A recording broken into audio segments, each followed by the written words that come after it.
Mr. Chairman, ngayon makikita po natin no, na from ABS-CBN Corporation, nadala po sa ABS-CBN Holding Corporation yung share, at pagkatapos po kumuha sila ng PCD, which is the Philippine Central Depository. Sa ganitong setup po ay ang question ay kung na-violate po natin yung Section 11, Article 16 of the 1987 Constitution. Ako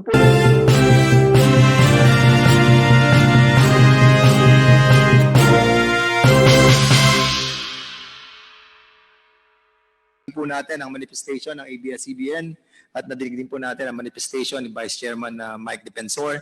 Ang pinagtatalunan po natin dito ay ang paggamit po ng PDR, whether ang PDR po na-issue natin sa mga banyaga ay in consonant with the Section 11, Article 16 of the 1987 Constitution that states that the ownership and management of mass media shall be limited to the citizens of the Philippines. And at the same time, ito rin po ay binabanggit sa Section 8 ng Foreign Investment Act of 1991, and the same time, itong po sinasabi nating Presidential Decree number 1018 of Section 2. Siguro po ang una kong katanungan na gusto ko pong malaman ay sa ABS-CBN Corporation, kung magkano na po yung ating capital investment, yung buong total investment ng ABS-CBN, magkano na po? Meron na po ba siyang nasa 100 billion, 85 billion, 90 billion? Magkano po ba? Sir, yung Mr. Chair, yung total investment po ng ABS is about 30 billion more or less in stockholders equity po. Yun po yung sa stocks. Pero yung totality po ng investment. Kasi I think yung sinasabi po natin, ito po ba yung equity ng ABS-CBN, yung 35 billion. But yung totality po niyan ay yung maabot na po siya ng 84.5 billion as submitted. 84 billion. Opo. Correct. Okay. So sa 84.5 billion na pag-aari ng ABS-CBN Corporation, magkano po yung naibigay po natin or ano po ba ang naging mode o procurement ng ABS-CBN Holding Corporation? So andito ang ABS Holding Corporation, andito ang ABS Corporation. Ito po bang hawak ng ABS Holding Corporation na nanggaling sa ABS Corporation, magkano po ang nailipat sa ABS Holding Corporation? Mr. Chairman, meron po akong hawak na ABS-CBN holdings in 2016 and 2017. At dito, nababanggit na meron silang ang holding corporation ay may investment sa ABS-CBN Corporation ng 15,102,724 and 489,000. 15 billion. Is that right, Mr. Chairman? ABS-CBN, please answer. Tama po ba yung binanggit na numero ni Deputy Speaker Dan Fernandez? Sorry, Mr. Chair. Kung pwede sana balikan na lang namin kayo. We don't have the number right now. Okay. Sige po. Pwede po yan. At sa sinabit po ninyo kasi lumalabas na may 15 billion na kayo in-invest sa ABS-CBN Corporation, yung pong ABS-CBN Holding Corporation. At ang equivalent po nito ay maabot sa 325,051,900 number of shares. Okay? At ang equivalent po nito sa na-issue na ng holding corporation na PDRs ay maabot ng 15,070,219,000. So ang tanong ko po sa holding corporation, sino po ba ang umuupo ngayon bilang presidente at CEO ng holding corporation? Mr. Chair. Mr. Chairman, si Mr. Oscar Lopez ho ang presidente and chairman. Siya po ngayon ang CEO. At ang holding corporation is into buying and selling. Is that right, Mr. Chair? Buying and selling, di po ba? Meron po ba tayo na tinatawag natin na kapag holding company ka ba, holding company ka, siyempre, you have a different kind of industries that into your holding company. Are you in the other investment as well, like telecommunication, sa food or sa oil? Hindi po. Ang ABS-CBN Holdings Corporation ay Specific. specific ko to... Para lang doon sa pag-issue ng PDRs. Wala po tayong ibang other na industriya na hinahawakan. In other words, Wala Mr. po. Chair. Okay. So, ano po ang mga depository receipts na ginagamit natin? Katulad na nabanggit ni Vice Chairman Mike Defensor kanina, meron tayong ADR, GDR, CDR. Iba-iba po yan American Depository Receipt. Ano po yung ginagamit na depository receipt ng ABS-CBN Holding Corporation? Yun po yung PDRs na dinescribe namin kanina. Ano pong ginagamit po natin? Siyempre, meron tayong counterpart sa international, di ba? Okay, so holding company, siyempre nag-issue po kayo ng PDRs, di ba? Nag-issue. At ano po yung dinatawag nating depository bank na pinaglalagakan natin ng ating pong PDRs? Kasi siyempre may nagbebenta po ng PDR sa foreign di ba? Sino po ang depository bank na ginagamit po natin? Iba-iba po yan, depende po sa investor. Pwede pong hawakan ng investor directly yung PDRs, yung ABS-CBN na broadcasting shares naman, na underlying shares na tinatawag natin kasi siya yung nagsisecure ng PDRs, yan po ay naka-pledge at nandun sa isang trustee bank. Correct. Pero dapat meron kayong naka-assign Katulad sa pledge agreement niyo, sinasabi niyo sa pledge agreement niyo that you have a security agent, di ba? Maliwanag po. Dito nakalagay po yan. Sa security that the issuer and respects of the PDR are secured by the pledge in the favor of security agent. Na kumbaga sa yung pong inyong tinatawag na mga share, diyan po yan nilalagak, di ba? Para po sa mga PDR holders natin. So ang tanong ko lamang po ay simple. Meron po ba tayong depository bank? Si Attorney Quezon po ang sasagot, siya po ang corporate Mr. secretary. Mr. Chairman, yun hong pledge agreement ho namin is with Philippine Central Depository. Ayun. So ang ibig po sabihin, ang ating pong issued by ABS-CBN Holding Corporation, yung PDRs po, nilalagak po natin sa Philippine Central Depository. Kasi sila po yung nag-handle nung in-issue nating PDR. Yung shares ho, na underlying shares ho ng Correct. PDRs, yun hong nakalagak sa... Yes, yung PCD. naka-attach na share natin na katumbas ng isang PDR, sila ang may control. Yung PCD. Am I right, Mr. Chairman? As a pledge occasion. Salamat po. At according sa report nga natin, meron nga tayong sinasabi dito na I wanted to be confirmed kung talagang 15 billion po yung ating pong ininvest sa ABS-CBN Corporation. At ito nga, nabigay natin yung corresponding na PDR na nasa PCD. Di ba? Am I right, Mr. Chairman? Yes or no? Ulit ho yung question. Okay, yung PCD, yung ating pong holding corporation, nag-issue siya ng PDR at yung in-issue niyang PDR, hinawakan ng Philippine Central Depository at ito po ay nasa control ngayon ng PCD at hindi siya control ng tinatawag nating PDR holders, yung mga foreigners. Hindi nila hawak yung share kasi nga yung share nandoon sa PCD. Dahil according sa inyong agreement, sa pledge agreement, ang maghahawak noon ay ang security agent na PCD. Mr. Chairman, ang PDR so, in-issue ho namin to the investors. So nasa hawak ho ng mga investors yon. But yung underlying shares so, yun ang naka-pledge sa PCD. Yung underlying share, siya ang naka-pledge sa PCD. Opo. Correct. Okay.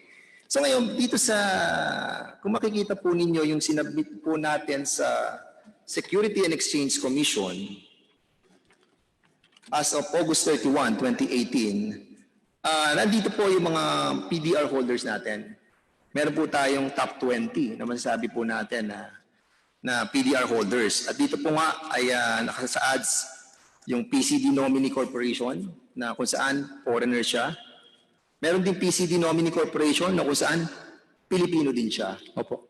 At ang number of shares ng PCD Nominee Corporation ay 198 million plus shares. At ang hawak niya po ay 61% doon sa share. Sa PCD Nominee Corporation naman na hawak ng Pilipino, meron siyang 114 million shares, plus shares. At umaabot to ng 35%. Marami pa dito na mga PCD holder. Ngayon, kasi ako I've been into trading as well before. Pero hindi naman po ako player. Para lang marami lang po akong mga kaibigan na mga nagte-trade. At ito po sa time na binanggit sa akin itong PCD Nominee Corporation na isang foreign corporation. Pero hindi po siya publicly listed as one of the stock corporation. Andito ang SEC, Mr. Chairman. May I be allowed to ask SEC kung ano yung this PCD Nominee Corporation really stands for? Kasi parang pag titingnan mo siya sa Google, hanapin mo yung PCD Nominee Corporation, hindi mo makita yung kanyang financial statement. Hindi mo alam kung sino ang mga board of directors. Hindi mo alam kung sino yung sa articles of incorporation nila. Hindi natin makita kung ano at sino itong PCD Nominee Corporation. Mr. Chairman, can we allow the Secretary, Commissioner ng SEC to answer this? Andiyan po ba wala ho pala si Chairman, yung Vice Chairman? SEC, meron pong Mr. Chairman. Hello. Yeah, Commissioner Abatong, can you answer this kung kasi medyo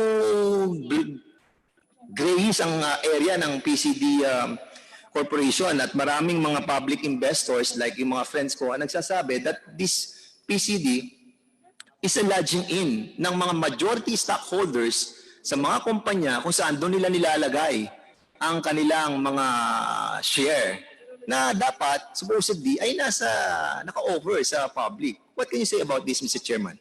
Yeah. Mr. Chairman, to explain, PCD Nominee Corporation is the legal entity that's used to facilitate trading in the Philippine Stock Exchange. It is ang tinatawag po dyan sa ay Central Securities Depository. So ang ating mga stocks po ngayon hindi na nakapapel. We don't have stock certificates anymore. All of our stock holdings are now listed in the electronic database of a corporation called PDTC, Philippine Depository Trust Corporation. And the PCD Nominee Corporation is the legal entity that has title to all of these securities, so that pag nagbenta po tayo sa stock exchange, kukunin na lang galing sa PCD nominee yung shares of stock that is in our name under our brokerage's name, and then ililipat dun sa bumili. At the same time, yung bayad na katumbas dun sa pagbenta na yon ay pupunta sa atin through our broker. So PCD Nominee Corporation, Your Honor, Mr. Chairman, is a Philippine legal entity that is used to facilitate trading on the Philippine Stock Exchange. PCD Nominee Corporation, Mr. Chairman, also is used to distinguish kung sino yung foreign investors sa domestic investors. Kaya makikita po natin yung PCD Nominee Foreign, those are the shares of stock held in the name of PCD Nominee Corporation for foreign investors. Tapos yung PCD Nominee domestic or Filipino are those shares of stock owned by Filipinos but held in the name of PCD Nominee Corporation in order to facilitate stock trading. So Mr. Chairman, ang sinasabi mo, yung PCD, pag nag-trade ka at ginamit mo yung Philippine Central Depository, you don't need a certificate of stock. In other words, paperless ang PCD. Kumbaga parang wala ka nang i-issue na certificate of stock dahil nga po yun ang ganon ang sistema na ginagamit ng PCD. At ito ang ginagamit at itong mga PDR under dito po sa ABS-CBN, isa yung PCD nominee. In other words, Mr. Chairman, medyo Ang problema po natin dito, hindi natin sila kilala. Hindi natin alam kung sino tong mga incorporators. Dahil nga po, hindi sila publicly listed, Commissioner. Ang tanong sa isa sa iyo, Mr. Chairman, bakit hindi sila publicly listed? And considering that ABS-CBN and other companies like SM, Digital Telecom, marami ang gumagamit ng PCD Corporation. Kung publicly listed sila, dapat, di ba, makikita mo. Pero at this point of time, ang PCD po ay hindi siya public listed. At any rate, Mr. Chairman, this is an issue that we need to tackle in a separate investigation. Kaya ako lamang po nabanggit kasi I think it is incumbent upon the ABS-CBN holding company that you have to somehow find it out kung sino po yung ating mga PDR holders. Precisely because under the Section 11 of Article 16 of the 1987 Constitution dictates that dapat truly and completely owned tayo by Filipino citizens. At ngayon, kung makikita po natin na shady ang mga karakter ng ating mga PDR holders, I think it is the responsibility of the holding company. But be that as it may, Mr. Chairman, I want to go on with my next question. Before the Deputy Speaker Fernandez continues, just for the information of committee members, the time of Deputy Speaker Puno and Congressman Bambol Tolentino were given to Deputy Speaker Fernandez. Please go Thank you, ahead. Mr. Chairman. Okay, ano po ba ang ABS-CBN Holding Corporation, aside po dito sa nakita natin PCD Nominee Corporation, meron pa ba kayong ibang foreign investors na bumili ng PDR? Aside from PCD nominee, meron po bang ibang foreign investors na nag-issue ng PDR? Honorable Fernandez, yung PCD nominee po yung depository, Philippine Depository, Central Depository, para po yung taguan ng pera. Diyan po nilagak yung PDRs. So ang tanong po ni Congressman Fernandez, doon po sa mabubumili ng PDRs, ilan po ang nakapasok ngayon sa Philippine Central Depository? Mr. Chairman, kasi po, Go ahead. ang securities na traded ngayon sa Philippine Stock Exchange, scriptless na po yan. So wala na pong papel. Kaya yung Philippine Central Depository, nandun po yung main security. Correct. So nagtitrade po yan without any script. So at any one time, pwede hong maglipat-lipat yan because they are traded. So itong... Pero, Okay, sige po. sorry. Sige, Mr. Ang Chairman. gusto po ata ni DS Dan mula sa ABS-CBN Holdings at saka sa Lopez Holdings, i-forward ninyo yung PDRs po na pag may-ari ng foreign, at least bought in a foreign market, owned by foreign nationals. Like example po, Mr. Chairman, kung hindi po masagot ng holding company, doon po sa beneficial ownership disclosure na nilabas po ng ABS-CBN Holdings, ang Prudential Singapore Holdings Limited, a Singaporean corporation, have a substantial holder ng 15 million shares sa ABS-CBN Holdings. Is that right? Siguro alam niyo po yun. At dito po sa news article na nakita po natin sa Philippine Star, ang ABS-CBN raises 2.5 from sale of PDRs. At ito po ay in-issue sa Mercury Media Holdings Company, an affiliate of the Capital Group of Companies. Can you kindly confirm this if this 2.5 billion na kung saan lumaban sa Philippine Star, ano pa po ito June 6, 2013, ay na-issuehan ng PDR? Mr. Chairman, yun hong mga foreign PDR holders ay nakalista sa aming top 100 PDR holders under PCD nominee non-Filipino. Andun ho sila. So in other words, kasama po itong... Kasama ho dun sila. Okay, marami pong salamat. At siyempre po ay kanina nga Attorney Del Castillo was trying to explain that hindi dividends ang tawag niyo pag kumita ang PDRs, di ba? Hindi siya dividend or interest. Ang tawag niyo po doon ay after computing all the operating expenses, yung mga loans, saka pa lamang bibigyan ng kita yung mga Opo. PDRs. Can you kindly submit to us, Mr. Chairman, the complete, kung hindi po dividends ang tawag po natin, ay ano po ang tawag natin dito? Parang Cash distribution po. cash distribution. Okay, dito sa PDR, sinasabi natin, hindi dividends, hindi interest, kundi cash distribution sa kinita ng mga PDR holders. Can you kindly submit to us the complete how much the foreigners, the holders of PDRs, magkano na po yung cash distribution sa kanila in comparison with the dividends that have been given to the ABS-CBN shareholders. Submit nyo lang po muna sa amin po yun. Ano pong period, Mr. Chairman? Kasi po, Siguro nagbabago-bago po yan eh. for the last 3 years lamang po. Pero para na meron lang po kaming comparison, makita po natin, mas malaki ba ang kinikita ng foreigners dito sa PDRs nila? Or mas malaki kinikita ng mga Pinoy doon sa share? Kasi sinasabi natin, share, hindi naman natin binenta yun. Kumbaga parang rights lang, hindi po ba? Gusto lang po natin makita yung comparison. Mr. Chairman, pantay-pantay po ang cash distribution kasi one PDR, Sa share. ang underlying security niyan, one But- share. Madam, there is a difference between you get your share on an ordinary stock exchange and using the private placement. Pag private placement, meron po yung tinatawag na underlying na mga advantages.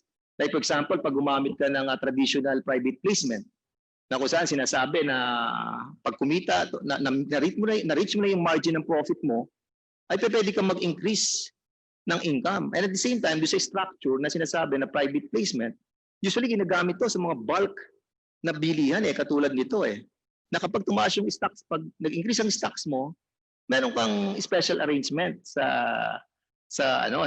depository bank. At pag bumaba yung stock, meron kang protection. Yan yung pinaka types of different private placement. At kapag ito pong 2.5 billion na binabanggit po natin dito, ay makita po natin kung anong placement ang ginamit nila.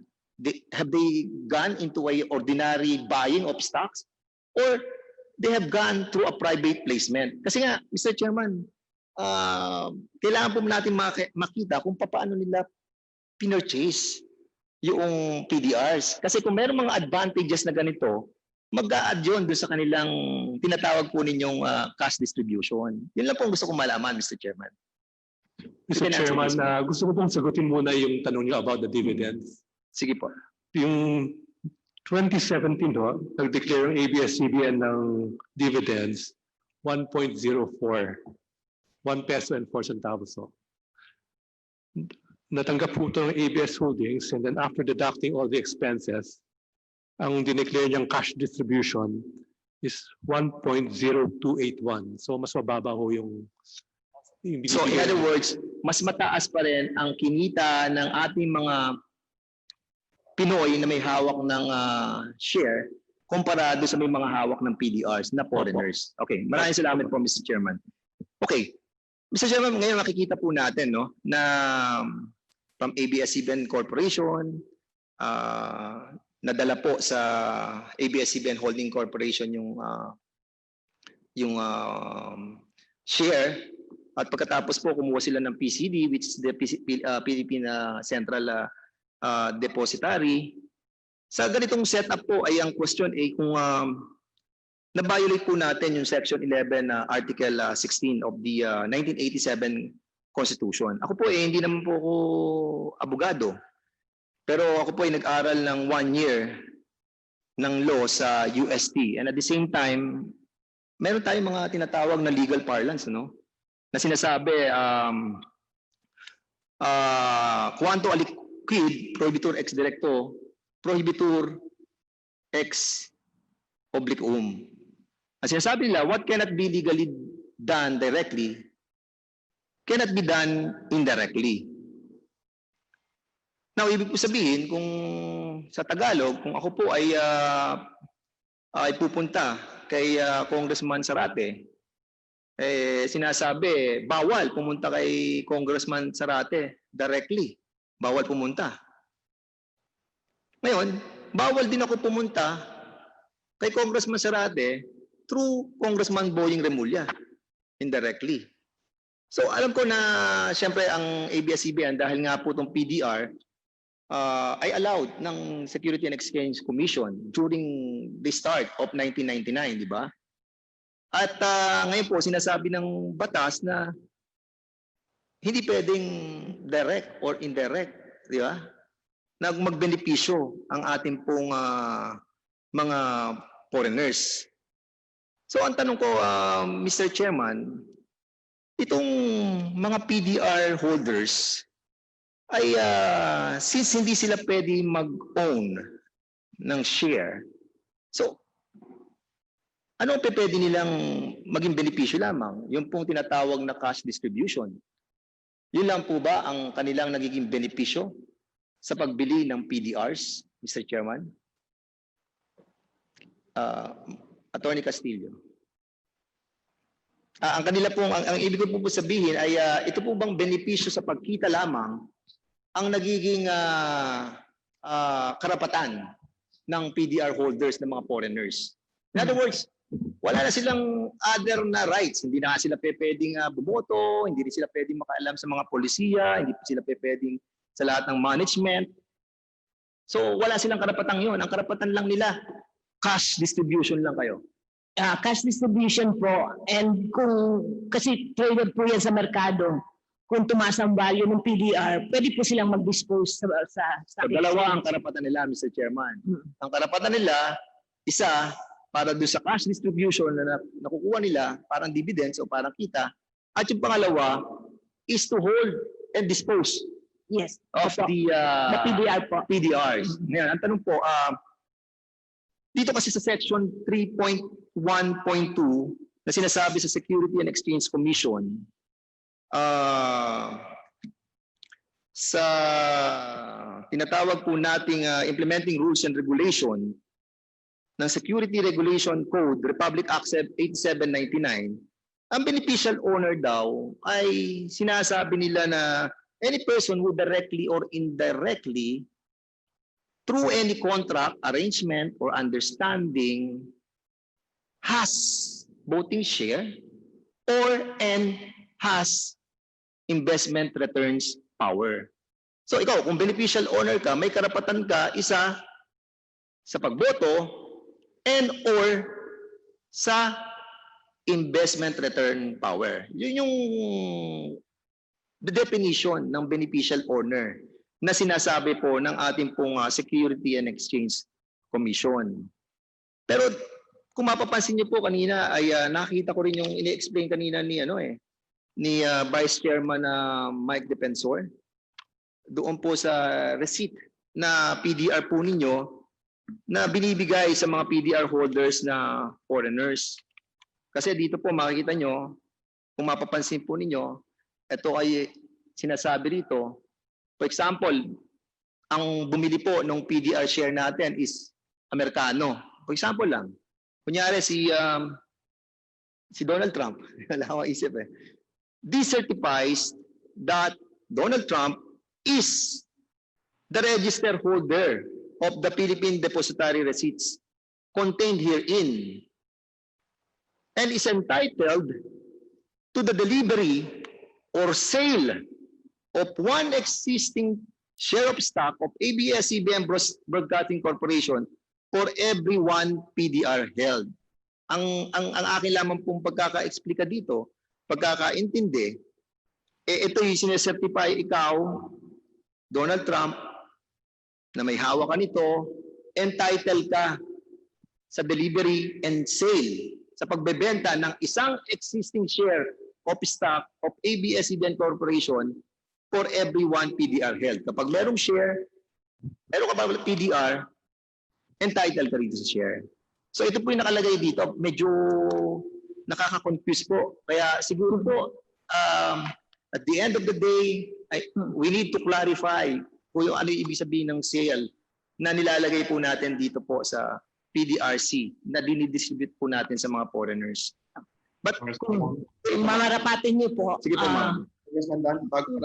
na yan to transfer or to say, sell the the share underlying the PDR, ito po yung exit mo mechanism. Kasi yung PDR po, meron kang binayarang deposit, pwede mo po i-exercise yung right na bilhin yung share.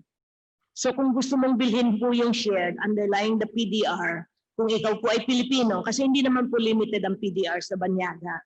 Kung ikaw ay Pilipino, ibibenta po sa inyo yung share. Meron po kayong babayaran, you have to go through a process. Kasi ang ibig sabihin nun, ayaw mo na ng PDRs, gusto mo na ng shares. So since you have that option to buy the shares, mag-serve ka lang po ng what they call exercise notice. Meron po kayong babayaran and then it goes through the process of transferring and trading the shares. Yeah, I understand that, ma'am. Deputy Speaker Fernandez, before we continue, Congressman Chico Alvarez, our chairman, our presiding officer, I think, cannot get through. Chairman Alvarez? Narinig po ako? Ayan po. Congressman Lan, reminder lang po, 15 minutes na po. Last na po, question natin. 15 minutes na po, Congressman Fernandez. Okay, Mr. Chairman, I will wrap up my line of questioning. Patapos na rin po ako, Mr. Chairman. So,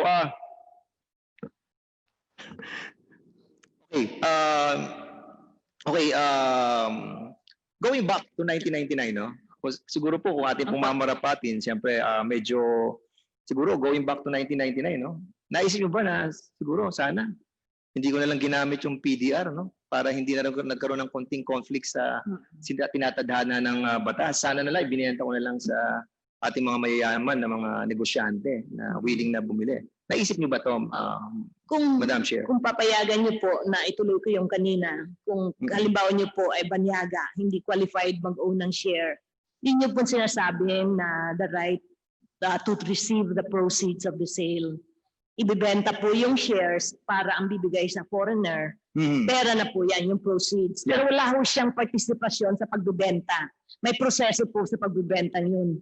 So wala siyang karapatan magdikta kung sino ang buyer, magkano yung presyo, anong terms ng sale. Yeah, ang sinasabi ko po, Mr. Chairman, sinasabi ko lamang po dito sa inyong PDR receipts, dapat po hindi po siya sale of one existing share of stock of ABS. Kasi confusing po yung nakalagay ditong binenta. Kapag meron pang isang PDR, may corresponding na isang share na binenta. Dapat hindi po ganun ng pagkakalagay po natin sa PDR receipts natin. Kasi kung ako foreigner, babasahin ko to, I am entitled to sale of one existing share. So syempre completely. Anyway, tapos na po tayo doon at naintindihan ko po yung point of view nyo po. Ang tanong ko lamang po ay naniniwala po ba tayo that the media companies in the Philippines must observe the rule of the all Filipino rule in relation to Article 16 of Section 11 na kung saan kailangan fully owned by the Filipino citizens? Do you believe on that, Mr. Chairman? Yes or no lang naman po yan? Yes po, naniniwala po kami dyan. Kasi So dapat po kung naniniwala po tayo ay na ito po ay tunay na pag-aari po ng mga Filipino citizens. Naniniwala po tayo na kapag ito'y pag-aari ng mga Pilipino, dapat ito'y walang bahid ng anumang pag-alinlangan. Di po ba? At dapat po kung ito po ay pag-aari ng ABS-CBN, pag tinanong kayo, ABS-CBN, yan po ba ay truly and completely owned by Filipino citizens? Dapat po walang ifs, dapat walang buts, di ba? Oo, pag-aari namin to completely, absolutely, 100%. Pero, meron kaming inisyong PDRs na kung saan na-issue namin sa mga banyaga. So, Mr. Chairman, I think it is incumbent on the part of ABS-CBN and also for that purpose, lahat na ng mass media that they have to be sensitive and dapat maging careful sila sa issue ng PDR or refrain from issuing PDRs because there is a thin line, governing the ownership truly owned by the Filipino citizens and those PDRs that we have issued sa foreigners. But yun na nga, granting, wala namang po siyang ownership. Pero yung rights na magkaroon ka ng cash distribution at yung ma-hold mo yung PDRs dahil nga katumbas noon ay isang share, hindi mo siya mabebenta. Hindi siya mabibili ng mga kapwa mo Pilipino. Yung share na yon naka-hold.